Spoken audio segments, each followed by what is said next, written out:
Dilimdin özgü tutan yar Bulur gayda var yok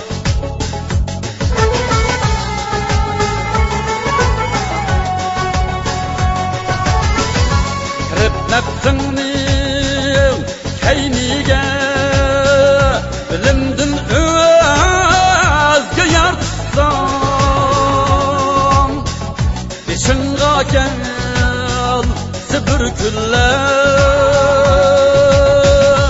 Çağda ten kabi xar yok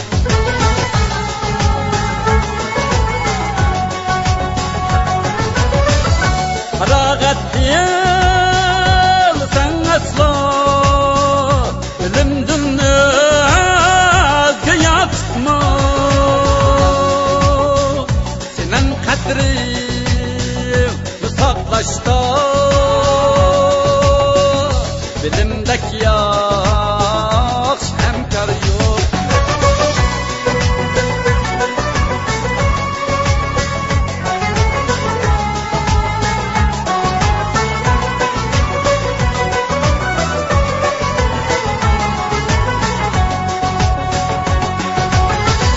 Kara kaşlı kulun ayla Sana bir neç gün hemrah Eğer sen kuldan ayrılsan Şu an taşlar hiç arı yok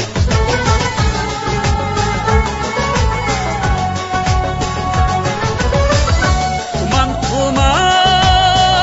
felek niher Kaçan bektiyen körgülme Bugün bayya etsendeki Kaday yok bel kazdar yok Canrenalar içde Dilimdek bir güzel yar yok Dilimdin özgü tutan yar Bulur